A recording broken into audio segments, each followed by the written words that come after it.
few people in my comments of my season 2 video recommended I try out Japan and see what I thought. So I wanted to let you know if it's worth watching, what I thought were the key differences between the American and Japan one, and then of course talk about the couples.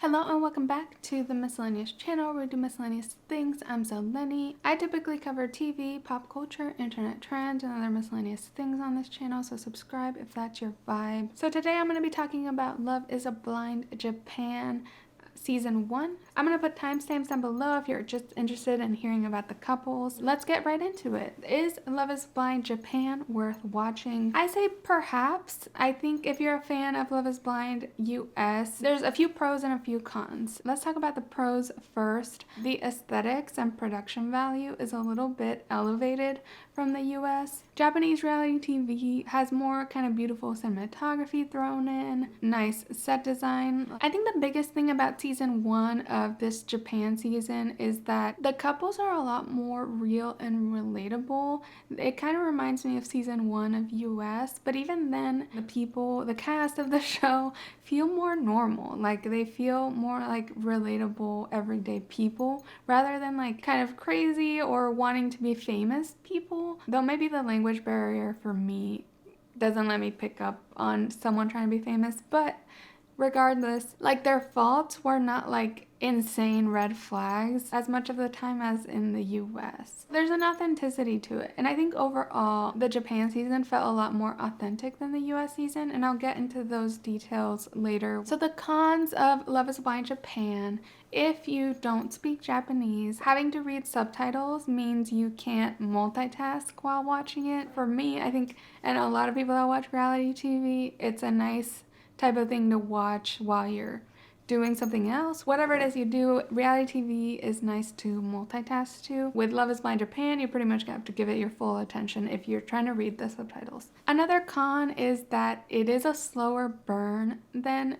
the US version. So there's more episodes to the Japan season. They're longer. They just spend more time in each section, mostly in the pods. Like in the American one, it's like 2 episodes for pods, and in Japan it was like 4 episodes of pods. Honestly, I wouldn't mind this if I wasn't used to the US one already. Originally when Love is Blind came out, I really thought we were gonna spend a lot of the show in the pods. I thought that was like the fun part kind of, but they moved on from that really quickly, and in Japan it's actually more what I expected, but because I'm already used to the pods being quick, I was like, oh my god, when are they gonna get engaged? Like, hurry up already. Another kind of con was that cultural values are more conservative, and therefore couples don't really bond as much as Americans do. Or like, I'm trying to say that they don't have sex on the Japan one, which might not be a pro or a con, it's indifferent, but it's strange when you're used to American and British media and then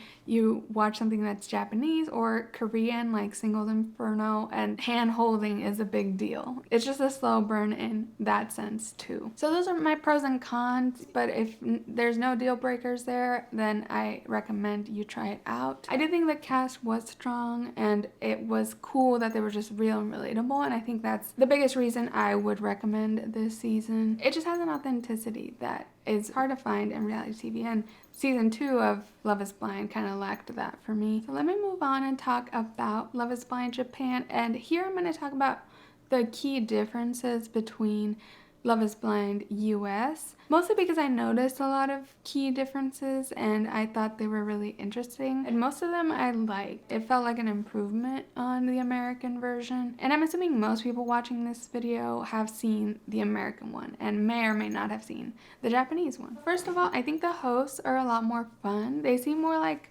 comedic types. They don't show up often, just like Nick and Vanessa Lachey, but the Lacheys are so robotic, and I always forget they're even involved in this. Literally, I made 2 videos about Love is Blind Season 2 and did not mention Nick or Vanessa Lachey once. In Japan, the hosts just seemed like they were having a little more fun, and they were asking like good questions to them. The other key difference was the aesthetics I was talking about. The set and the house they lived in with the pods was just a lot more beautiful.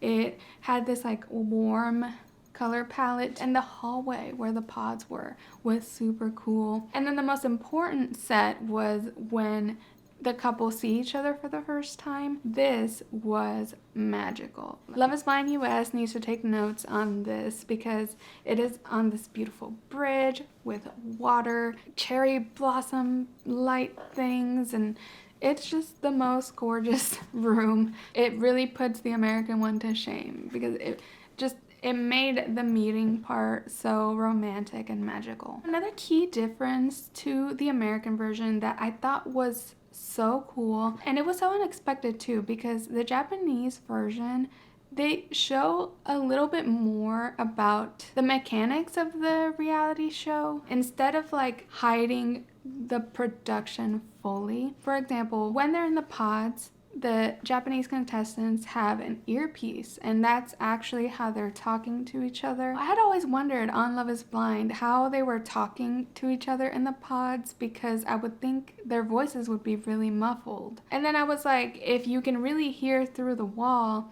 then can't you hear all the couples next to each other? And I just never understood the logistics, but watching the Japan one, I understood more. They have an earpiece, and that's how they talk to each other. I think American media is really scared of showing earpieces. They never do, but other countries do. I remember Mexico also shows things like that, but I liked how Love is Blind Japan just was not afraid to show the little logistical aspects of the show. Somehow for me, by acknowledging the TV show that's being filmed, it adds a realness to it, an authenticity that, like, if you pretend you're not in a production, it feels like everything is fake. Does that make any sense? Like, I just think American reality TV is so obsessed with keeping up the illusion of realism that they go too far into the fantasy where it just doesn't feel like it's real life anymore. It feels like a scripted show. On this season, they also frequently cut while someone was still talking. Again, it's a subtle thing, but it's like showing us that we're not seeing everything. You would hear a conversation and then they would cut the audio of it, but you still see the couple talking and you're just like, what are they saying? Like, I want to know. To me, that implies in an artistic kind of way, I don't know if it's intentional or not, it implies that like we're not seeing every single thing, every single conversation. We're just seeing little snippets. And it was frequent. Even in interviews, they would cut the sound. Their voice would stop. You wouldn't hear them, but they were still talking. It was an interesting choice. At first I was like confused, but then I was like, this adds realism somehow. An interesting difference from the American version that I talked a little bit about in my other video, but someone in the pod said that COVID impacted their business. It was like a restaurant or something, so it made sense. And just that acknowledgement that like COVID slightly exists, it just added to authenticity to the show, which is the US purposefully omits that stuff, I think, just to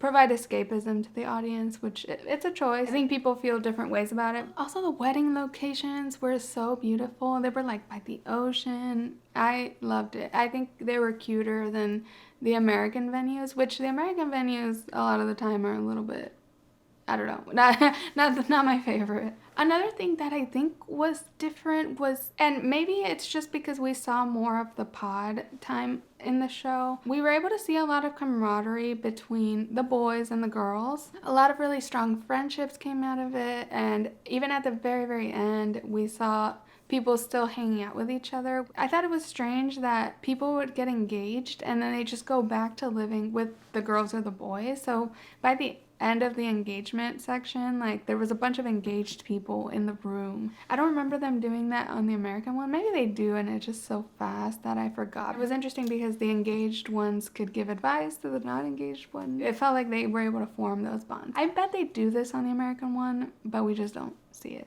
Also, like, I don't get where they sleep in either Japan or America. Like, all they do is work out and hang out in the kitchen and drink out of gold wine glasses. The last difference I'll talk about is that I don't know if this is true for the Americans, maybe they were just not telling us, but in Japan, the marriages they do at the end, they weren't official. they weren't like legally binding. They do mention that if it was legally binding, then it would be a spoiler for the season. You could figure out who got married before the season airs by looking at public record of some kind. We found that out at the reunion though. At least you don't have to dig for that information. Like, they tell us American Love is Blind needs to take notes again and provide the reunion with the finale, which is what Japan did. Something that it did not have different from American reality shows is that there were no commentators. I don't watch a ton of Japanese media, but I've talked a lot on this channel that I'm a fan of Terrace House, although it's complicated because of how it ended, but I've watched a lot of Terrace House, and I've also watched Singles Inferno, and both of those shows have commentators. Commentators are kind of polarizing. I've heard Love Island might also have commentators. Either way, I've talked about how I kind of want them in American media just because it's fun to debrief. It's kind of like the YouTube videos you watch post-show, not to get meta, but they're built into the show. Love is Blind Japan did not have commentators, and I realized how much I missed them, especially for a show where I don't speak the language. The commentators really help me to understand any nuance going on. The commentators will say if someone's acting ridiculous or someone's romantic or someone's cute, that couple is toxic or not. I just had no reference for knowing if they were acting out of line or acting normal. I realized how much the commentators really help me in understanding culturally at least what's going on, and I wish this show would have had them, even though it's not part of the Love is Blind thing, so maybe it would have been weird. Oh my god, for fellow fans of Terrace House 2 though, there was a Terrace House cameo from Haruka from the last season of Terrace House. She was at the try-on of wedding dresses, and I saw her, and it was such a quick shot of her, and I was like, was that Haruka? I went on Reddit, and people were pointing out that she was there, so I was like, okay, I wasn't crazy. So now I'm going to talk about the couples.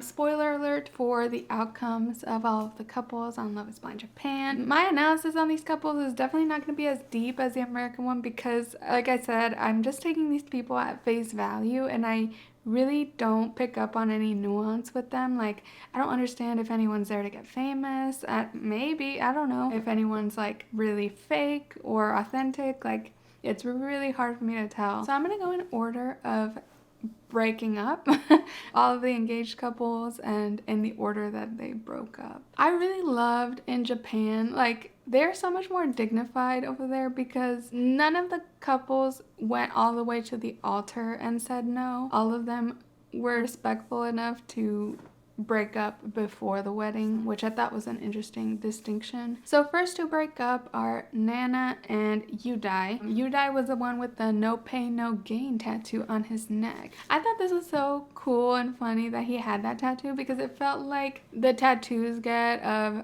either Japanese or Chinese characters on themselves that say something really basic. It was kind of like the inverse of that, a very basic English saying. Him and Nana had a lot of potential going out of the pods. I thought it was so cute that she was like all cool with his tattoos because that's kind of edgy. I liked them a lot. They were cute. There was a bit of an age difference and that was their main conflict. She was a lot older than him. And then they get to their honeymoon and she's like, oh, in the pods you said you wanted kids within a year and you'd be cool with that. And he was like, actually, JK, I don't want that. And they broke up because she was like, that was kind of a big thing for me. They had a very silly reason, not silly reason, but like he was dumb for saying something he didn't mean. It was dumb. He was just like, psych. Next we had Odacchi and Nanako. I had so much hope for them after the pods. They were actually really cute and I was really looking forward to them. If I were to bet on anyone right after the pods, I would have said they would make it. They actually broke up at the end of their honeymoon because he was like a totally different person outside the pods, and I was like, what the hell? Like, how do you change that fast and just ignore someone when you're on like a very luxurious and nice vacation? Like, I was sad. I was disappointed in Odacchi. I was kind of sad Nanako didn't like confront him or give him a chance to try to change, but at the same time, like, if she was over it, she was over it. But they were just so cute. he was like a jolly comedian in the pods, and she was a ballet teacher. She had very like kindergarten teacher vibes. Next we had Mori and Minami, who I thought were gonna work out at first. Like, I was pretty hopeful for them early on. They weren't like my favorite, but I thought they could work out. They seemed like kind of similar ages and they got along well. I was kind of living for his fashion a lot of the time. It was simple, but I think out of all the guys, he was kind of the cutest to me as well. And he was a dermatologist, so that seems like a really convenient profession to have in your household. Like, any skin problem you have, you just ask your husband or your partner. They ended up just not being super compatible. They were kind of bickering a lot, and also like she seemed to not really be herself around him. She didn't like he had so many clothes. Maybe she's a minimalist or something, but he had a lot of clothes, which I related to him, honestly. All the clothes he had. I was embarrassed because I was like, if I was on Love is Blind, they would see my closet and be like, they did get pretty far along. They lived together for a while and then ended up breaking it off. So next to break up was Priya and Mizuki. Man, when they first got engaged, they were giving me very much like head cheerleader with the head football player, a queen and her short king. But as time went on, he morphed more into like the Tinder swindler to me. He was talking up all his like business endeavors, and then Priya finally uncovered that he wasn't as impressive as he had made himself to be. I don't think he was actually malicious in this, though it is hard for me to tell. I just think he was trying to impress her and got in over his head with the exaggerating of his resume, basically. He just wasn't lucky that she was very astute and like asking a lot of questions. Like, Priya knew her stuff. Like, she was the girl boss of the relationship, and she knew he was bullshit. I really liked Priya. She was one of my favorites. She's just so gorgeous, very like beauty queen energy because she's also so tall. I thought she deserved better, and she does. According to her Instagram, she's happily single. So next we had Kaoru and Misaki. I would always forget his name, and I just thought of him as like the Kenya guy because he was obsessed with Kenya. Well, not obsessed, but like he works there, which I thought, like, why are you on this show? Like, if you live in a different country a lot of the time, like, why are you looking for love in this country, you know? So this couple from the beginning, I was not into. I was surprised they took this long to break up. They made it really, really far. It was pretty close. It was like 3 days before the wedding. Even from the pods, they felt very transactional. Like, when he was gonna propose, he was like, so you good if we do this thing tomorrow? And she's just like, sure, I guess. Like, it's very unenthusiastic, and the whole time she was not excited about it, and he was very emotionally dense, like did not understand that he was not giving anything. So I thought they were kind of doomed from the start. She's the only one that I'm like, perhaps she stuck around longer than she wanted because she is a singer and probably wants to get exposure for her singing. Kaoru did sing a lot throughout, and I thought her voice was really, really nice. This was the Sal of the season, and I loved her voice. Like, it was so pretty. I was living for her singing moments compared to Sal, where I felt more conflicted about it. And the guy, Misaki, he never understood the assignment. He never like said anything romantic or cared or showed any passion. And then when she would say like, hello, you're not giving me any emotion, he would just be like confused. So next couple we had was Shuntaro and Ayano. I did think the age difference was pretty significant, like too significant. It's hard for me because I've never been in a relationship with a big age gap, but I just think it's so much easier to like fall into imbalanced power dynamic situations. For them, it didn't really get toxic or anything. It just like, you could tell she wasn't into him the whole time. She saw him as like a platonic teacher or dad or uncle or something because she didn't want to see him sleeping. She didn't want to stay the night in the same place at all. It was clear she wasn't like into him. By the way, the age difference was like 56 and 30. That was their ages. So she wasn't like a child, and she knew before meeting him that he was older. So it wasn't like the surprise. It was just like she never got over it. The worst part was that she never said it either. She just pretended like she was cool and fine with everything. And it was like, stop lying to yourself, stop lying to him. And he was over it at that point. It was just like annoyed that she was always like ignoring him and avoiding him, but then not admitting that she was trying to do that. So they were a mess, and I think their age difference is what got them in the end. And I'm glad Shuntaro called it off. It was literally the wedding day and he called it off, and I was so glad he did, because I was like, this guy is just gonna say yes and hope she says yes to. To me, it felt like he just wanted anybody to share his life with. She kind of admitted, she was like, yeah, I would have said no, and I was kind of worried that if he said yes, she would just say yes, because she hadn't been straightforward the whole time. So I was like, she gonna say yes just to keep going? Like, I thought so many times she would just end it already, and she never did, and that he had to do it in the end. It felt like, girl, step up. But at the end, when he tells her no, she's like, oh, like, thank God, basically. And I'm just like, girl, like, not even hiding that she was not looking forward to this. I'm glad he did it before. Again, he did it in a dignified way before the wedding. That was cool.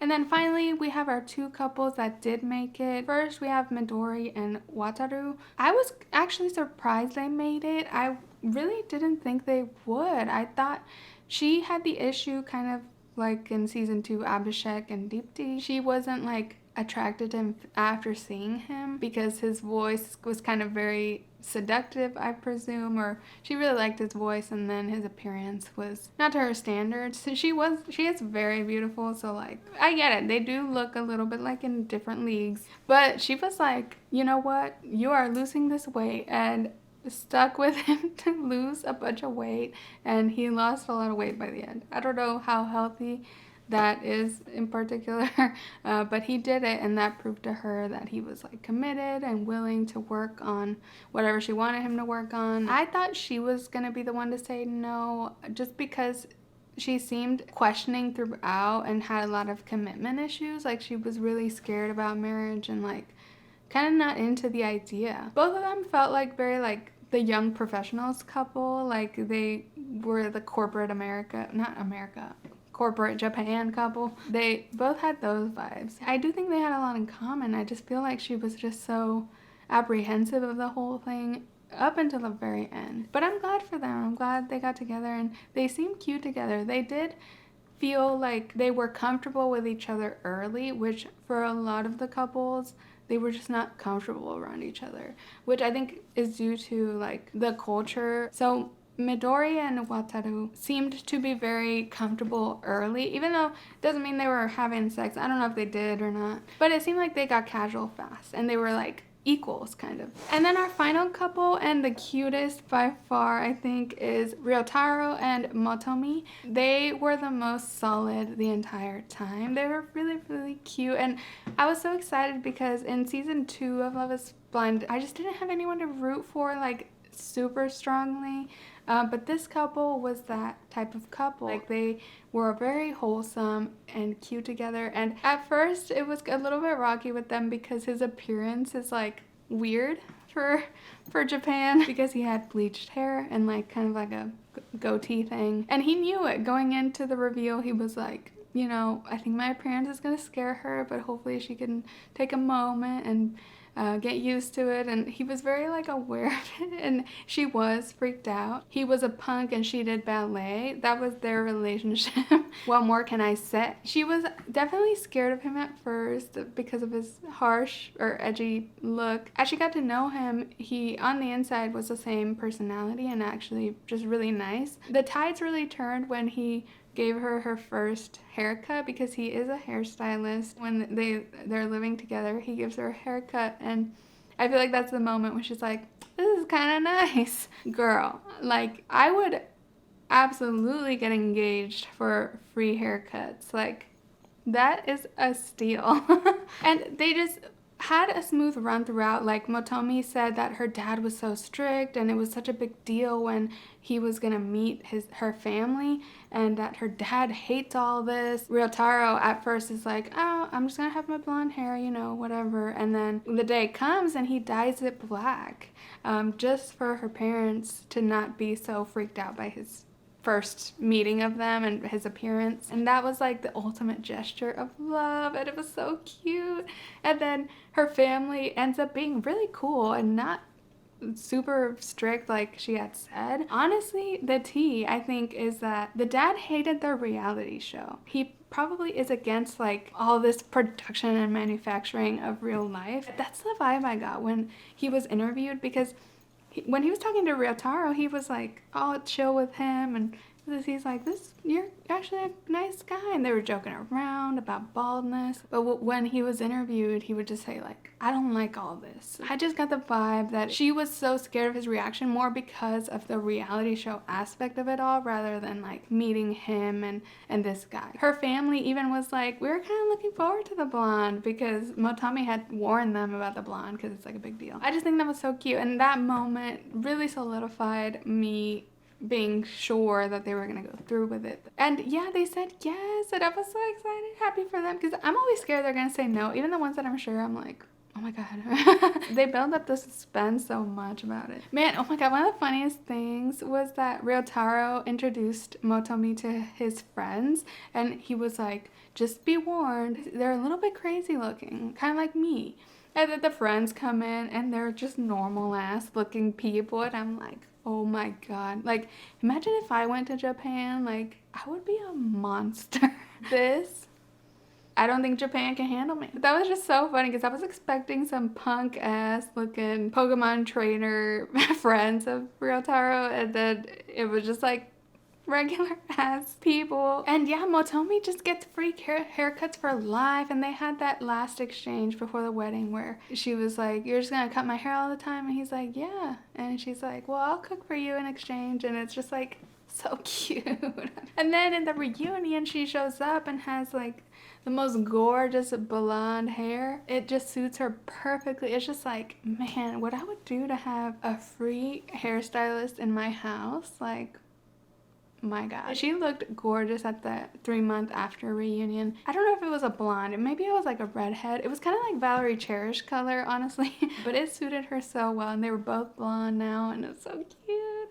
I was obsessed with this couple. Like, they were adorable. So those are my thoughts on Love is Blind Japan. Overall, I really enjoyed its authenticity, even though it was a little slow at times. I think the cast just felt a lot more real and relatable, and they also kept this level of respect about the saying no and not waiting till the very end to break up or say no. Those are my thoughts. Let me know what you thought of Love is Blind Japan in the comments below. I would love to hear about it. This is the last Love is Blind video for a little while, so if you're just here for Love is Blind, check back when they drop something new. If you hate Love is Blind, then this is the last of it. Next week I'll have other topics in store. Please like this video and subscribe to my channel if you enjoyed. I put out new videos twice a week about TV, pop culture, internet trends, and other miscellaneous things. And you can follow me at Miscellaneous on Instagram or Twitter to find out about new videos, or just turn on the bell notification here on YouTube. Thanks so much for watching, and I'll catch you in the next one.